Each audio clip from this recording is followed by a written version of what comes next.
পাশা নামক এই খেলাটি আপনারা নিশ্চয়ই খেলেছেন, না খেলে থাকলে দেখেছেন, আর যদি দেখেও না থাকেন তাহলে নিশ্চিত রূপে শুনেছেন। মহাভারতের এই মহাযুদ্ধ কোথাও না কোথাও এই পাশা নামক খেলার কারণে হয়েছিল।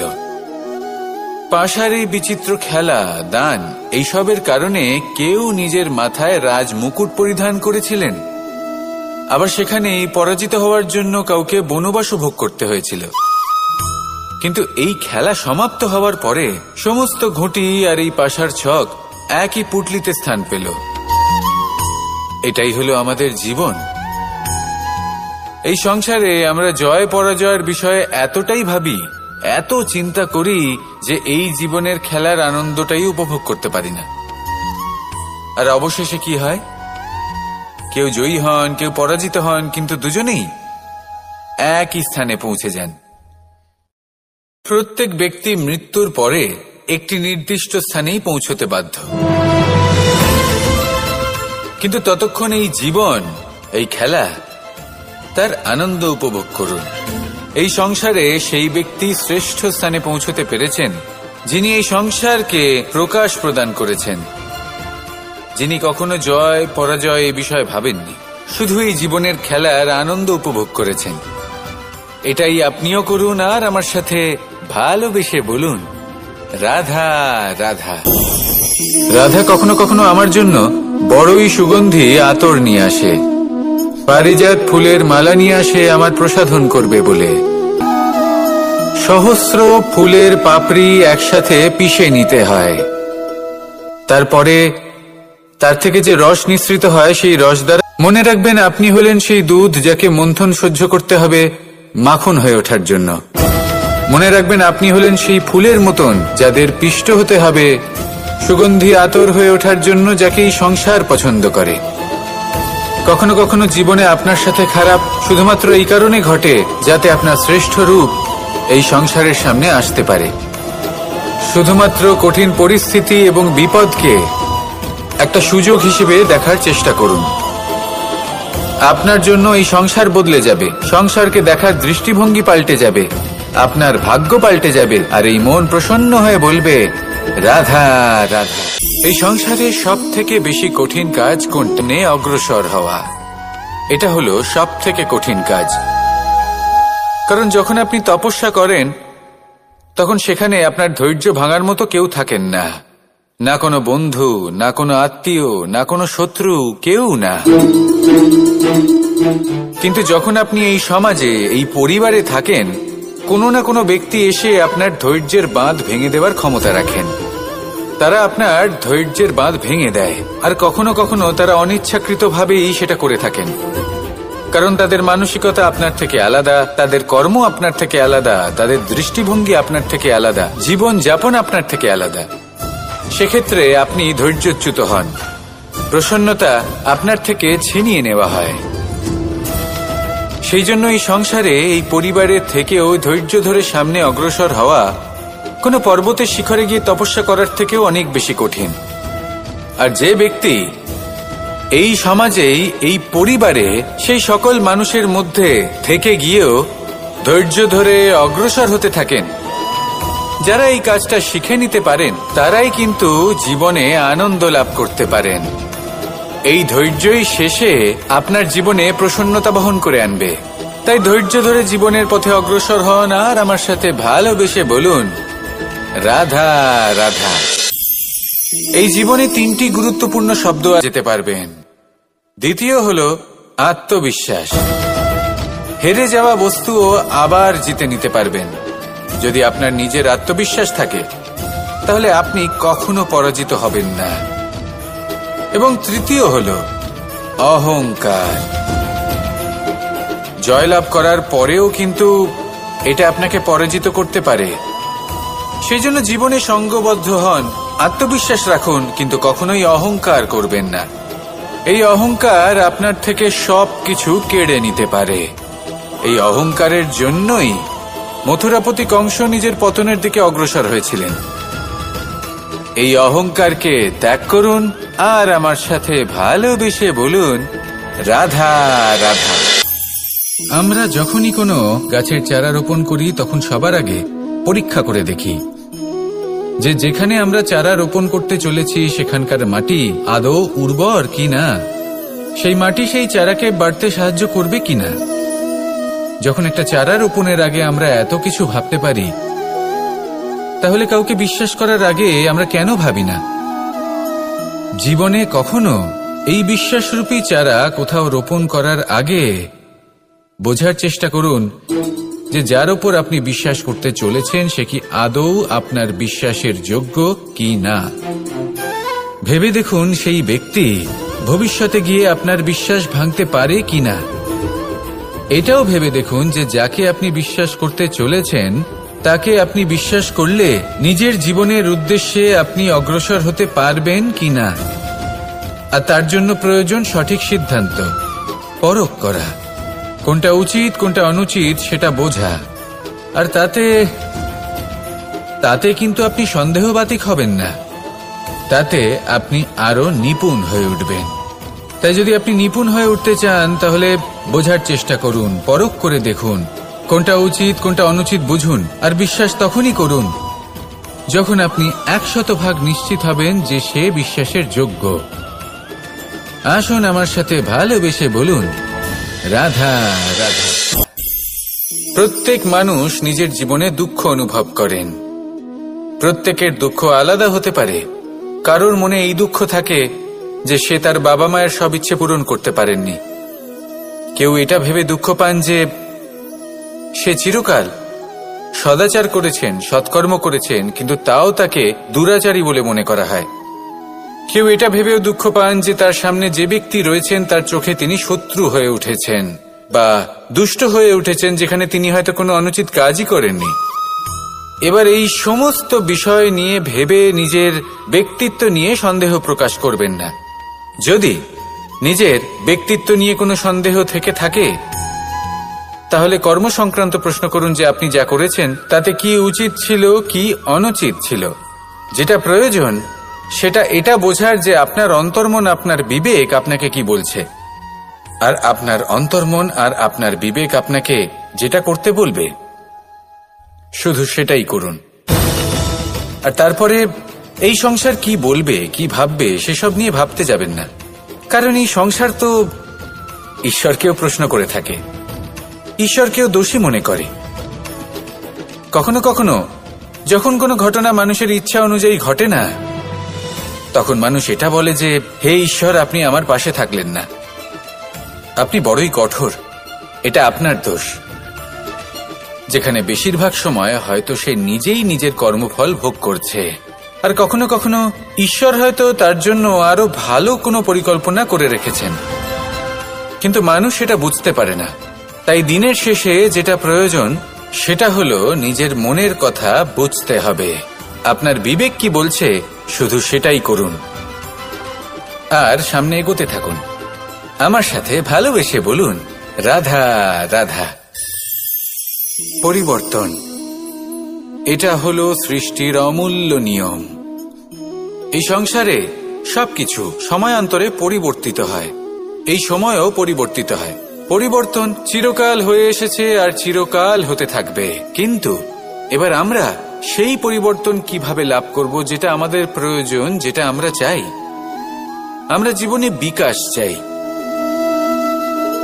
এই বিকাশ কিভাবে লাভ করতে পারি? এই প্রকৃতি কিন্তু আমাদের অত্যন্ত উত্তম উদাহরণ দিয়ে বুঝিয়েছে।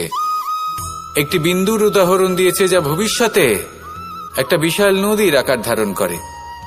এটা কিভাবে হয়? মেঘ থেকে একটি বিন্দু ঝরে পড়ে সেই পর্বতের ওপর যেখানে হিম আছে।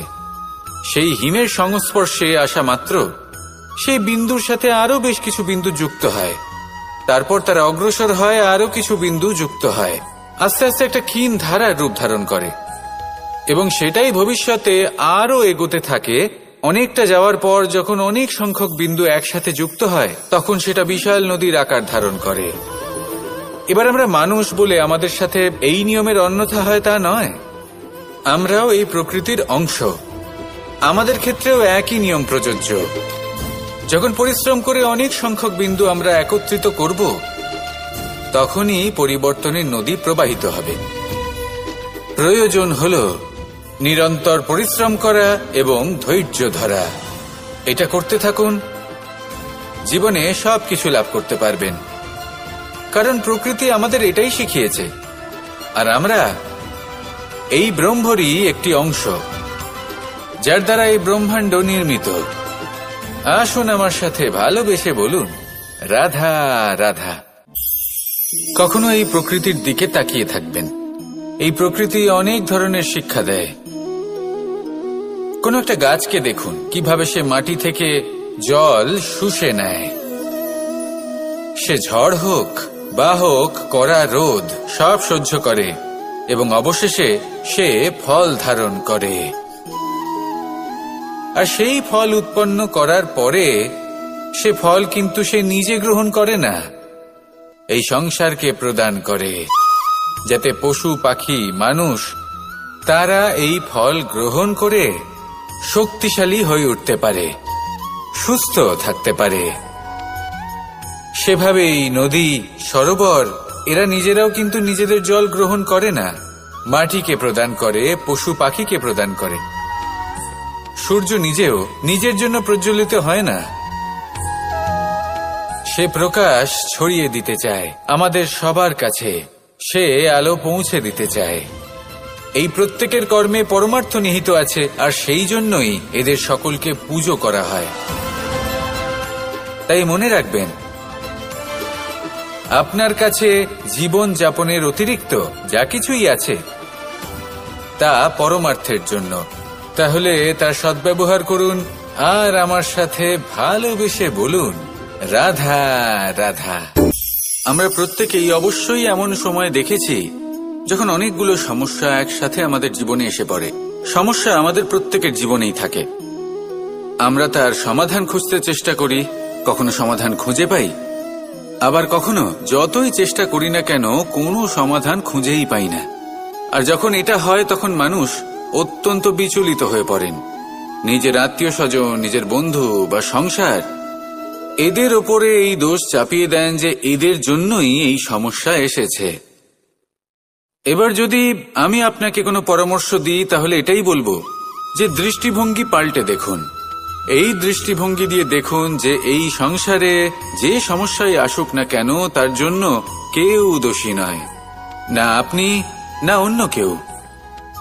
এই পুরো খেলাটাই আপনার মানসিকতা, আপনার দৃষ্টিভঙ্গির, আপনার মনের।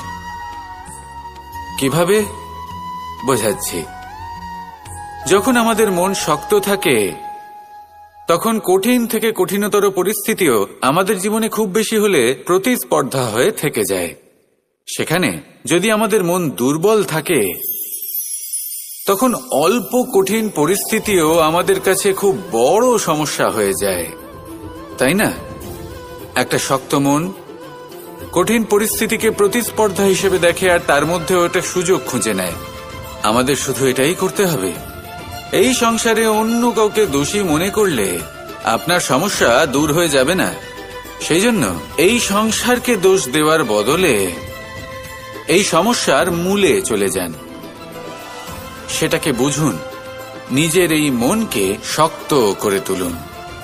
যদি আপনার মন শক্তিশালী হয় তাহলে এই সংসারে অনেক বড় বড় কঠিন থেকে কঠিনতর পরিস্থিতিও যদি আসে, আপনার জীবনে যতই বড় বড় সমস্যা আসুক না কেন আপনার লক্ষ্য লাভে বাধা দিতে পারবে না। আসুন আমার সাথে ভালোবেসে বলুন, রাধা রাধা। আমরা সবাই পাথর দেখেছি, পর্বতও দেখেছি, শুকনো পাতাও দেখেছি, শ্যামল বনানীও দেখেছি।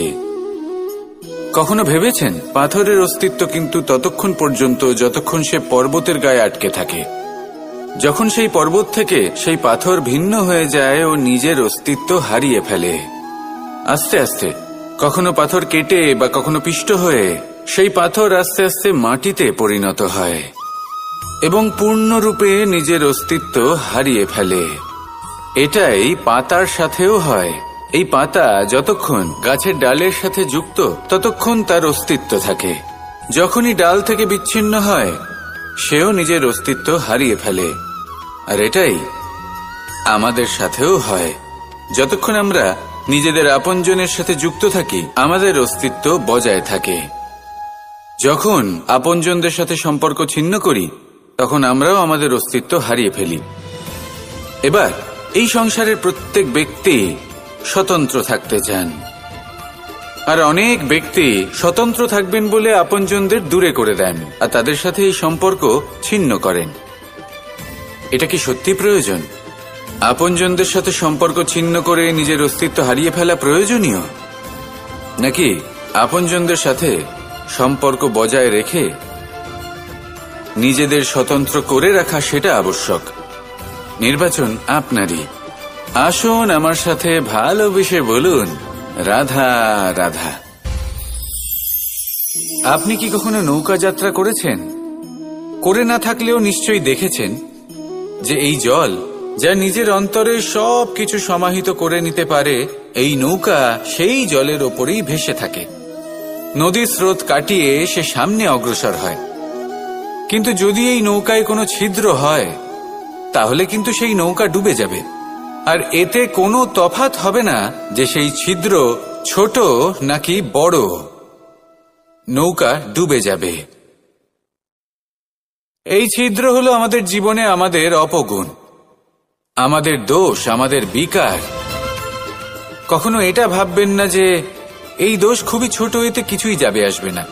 না, সেই ছোট দোষ, সেই ছোট বিকার যদি সেটাকে শুধরে না নেন, তাহলে সেটা আপনাকে আপনার পতনের দিকে নিয়ে যাবে। শেষ পর্যন্ত এটা আপনার উপর নির্ভরশীল যে আপনি কি চান।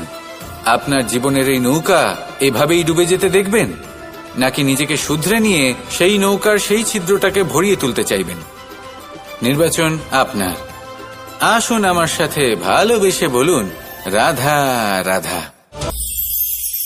জল, জলই পৃথিবীতে বেঁচে থাকার জন্য আবশ্যক তো বটেই, কিন্তু এই জল আমাদের একটা অত্যন্ত গুরুত্বপূর্ণ শিক্ষা প্রদান করে।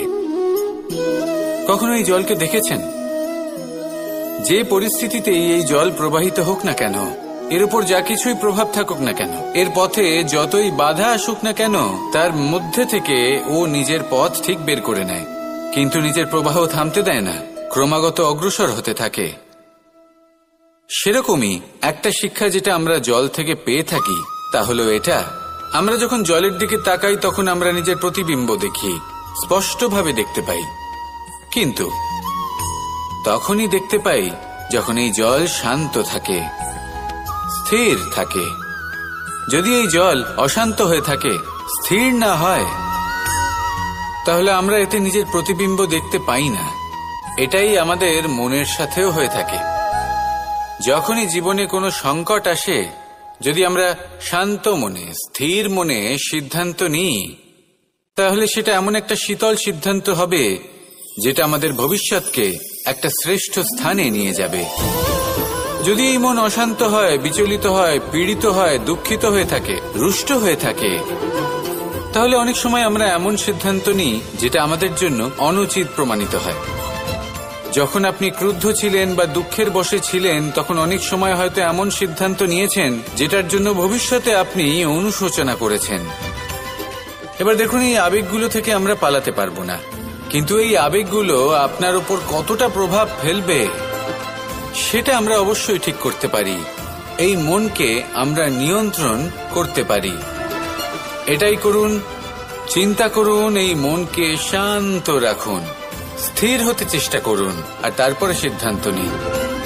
আসুন আমার সাথে ভালোবেসে বলুন, রাধা রাধা। এই সংসারে ভৌতিক বস্তুরও নিয়তি আছে। যারাই এই সংসারে আসে বা উৎপন্ন হয়, তারা কিছুমাত্র সময় পর্যন্তই এখানে থাকতে পারে, আর তারপরে সেও লুপ্ত হয়ে যায়, অর্থাৎ সে নিজেও এই পঞ্চমহাভূতে সমাহিত হয়ে যায়।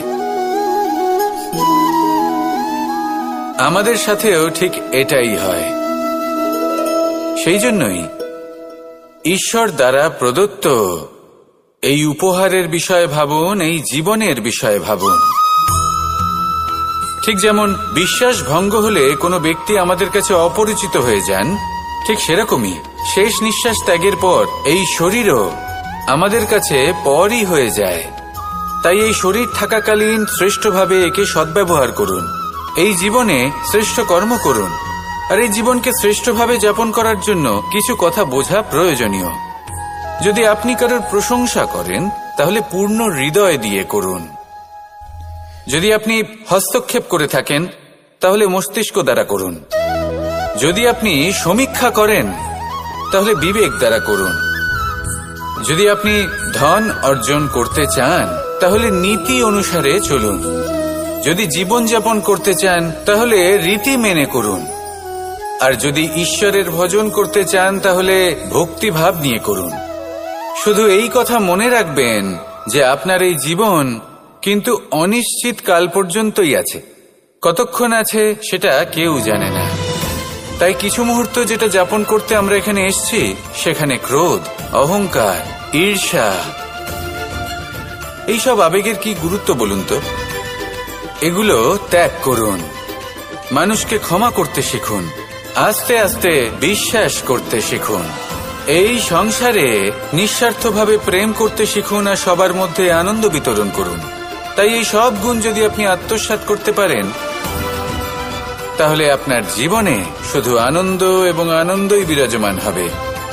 আসুন আমার সাথে ভালোবেসে বলুন, রাধা রাধা রাধা রাধা রাধা রাধা।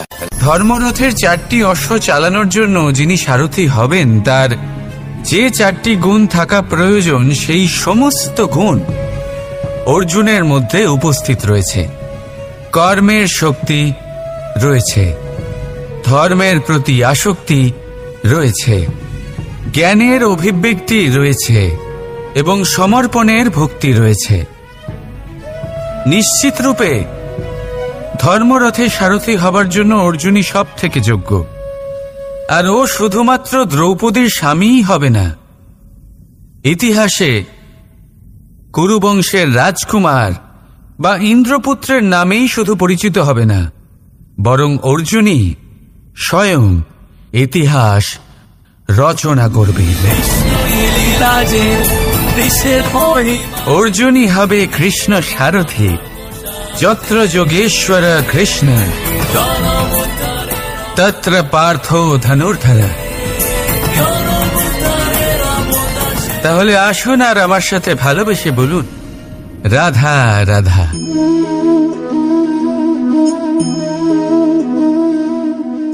আপনার কি মনে হয় আমি কি করছি? আপনি বলবেন আমি প্রদীপ জ্বালাচ্ছি। সঠিক, কিন্তু প্রশ্ন হচ্ছে যে আমি কি আপনাকে বলেছি যে একে প্রদীপ বলা হয়? না। এই প্রদীপ কি নিজেই নিজের পরিচয় আপনাকে দিয়েছে? না। তাহলে আপনি কি করে জানলেন যে একে প্রদীপ বলা হয়? উত্তর হচ্ছে প্রকাশ, যে স্বয়ং জ্বলে অন্ধকারের মধ্যে সংসারকে পথ দেখায়, সেটাই প্রদীপ। যা নিরাশার মাঝে আশার আলো প্রদর্শন করে, সেটাই প্রদীপ। অপর দিকে আছে সাপ, যাকে না দেখেও তার ফনার আওয়াজ শুনেই লোকে ভয় পেয়ে যায়।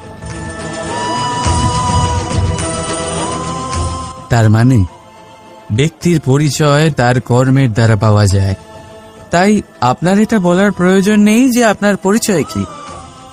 এটা আপনার কর্মই নিশ্চিত করবে যে লোকে আপনাকে প্রদীপ ভেবে ভালোবাসবে নাকি সাপ ভেবে ভীত হয়ে থাকবে। রাধা রাধা। সময় কত বিচিত্র হয়। সময় আমাদের পক্ষে থাকলে আমরা নিজেদের রাজা মনে করে নিই, আর সেই সময় যদি বিপক্ষে চলে যায় তাহলে নিঃস্ব হতে সময় লাগে না। তাই মানুষের একটা অভ্যেস আছে, খারাপ সময়ের জন্য কিছু সঞ্চয় করা।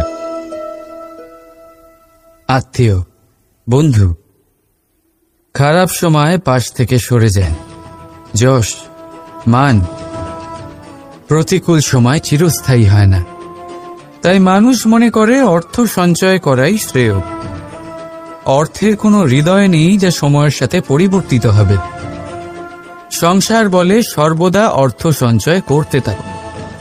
খারাপ সময় অবশ্যই কাজে লাগবে, কিন্তু আমি বলবো শুভ কর্ম করতে থাকুন, আনন্দে থাকুন, নিজের ওপর আর ঈশ্বরের ওপরে বিশ্বাস রাখুন। খারাপ সময় কখনো আসবেই না। রাধা রাধা। প্রকৃতি মানুষকে এক বিশেষ শক্তি দিয়েছে, অন্য জীবের থেকে বেশি শক্তি দিয়েছে। স্মরণ শক্তি।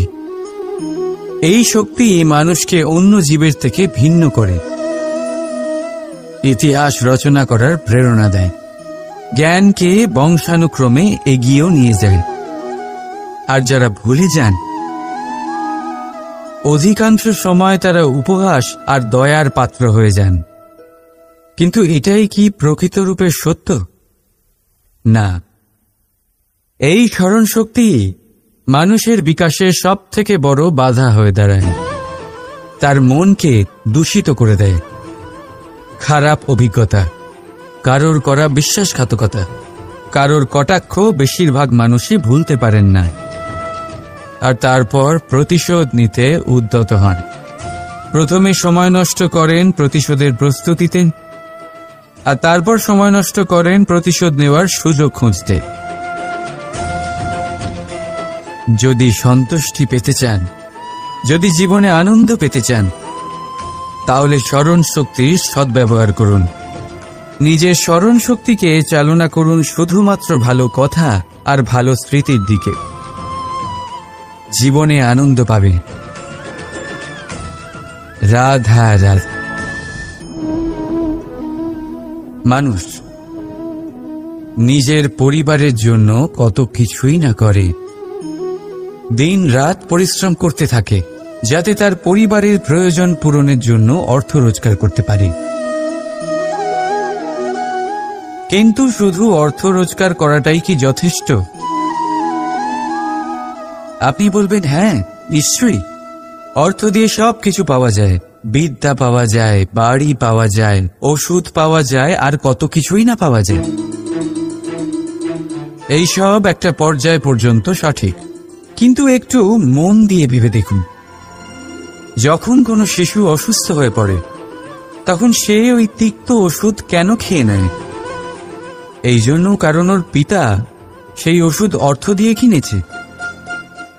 না, বরং এই জন্য কারণ তার পিতা যে তার সামনে দাঁড়িয়ে, তার ওপরে তার বিশ্বাস আছে। বিশ্বাস আছে যে উনি তার কিচ্ছু হতে দেবেন না। এই বিশ্বাস, এই সংস্কার, এই শিক্ষা কখনো অর্থ দিয়ে পাওয়া যায় না। এইটা পাওয়া যায় সেই সময় থেকে যা মাতা পিতা তাদের সন্তানের সাথে কাটিয়েছেন। তাই জীবনে অর্থ অবশ্যই উপার্জন করুন, কিন্তু নিজের পরিবারকেও সময় দিন, আনন্দ পাবে। রাধা রাধা। কখনো কোনো পাখিকে দেখেছেন?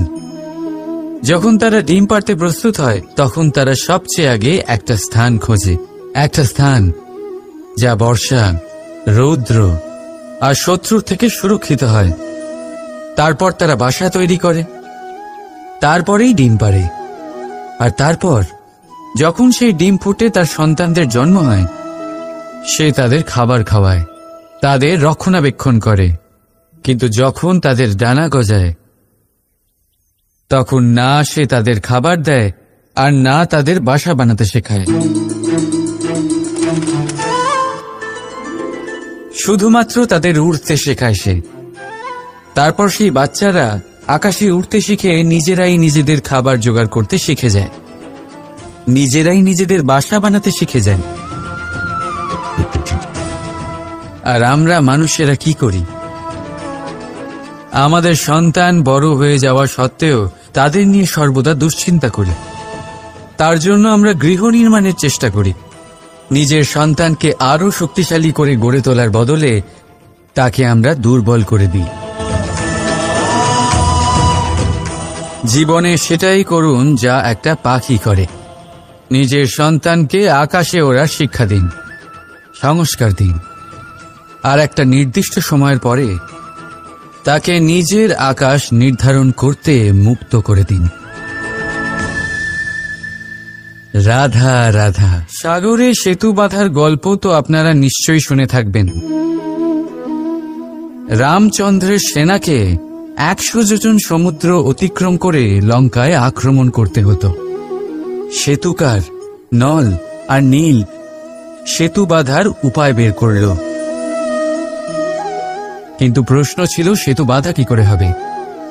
সমুদ্র অত্যন্ত গভীর, কত পাথর দেওয়া হলে এই বিশাল সমুদ্র অতিক্রম করা সম্ভব হবে? তখন এক উপায় নির্ধারিত হল। পাথরের ওপর লেখা হলো রামের নাম, আর যখন সেই পাথরগুলোকে সাগরে ফেলা হলো সেগুলো ভাসতে লাগল। এবারে কেউ বলবেন এটা রামচন্দ্রের নামের মহিমা, কেউ বলবেন এটা নারায়ণের কোনো জাদু, কিন্তু না, এটা রামচন্দ্রের সেই গুণ, ওনার ব্যক্তিত্বের সেই মহান দিক যা ওনার প্রতিনিধিত্ব করেছে। তাই সেই পাথরও সাগরে ভেসে ওঠে।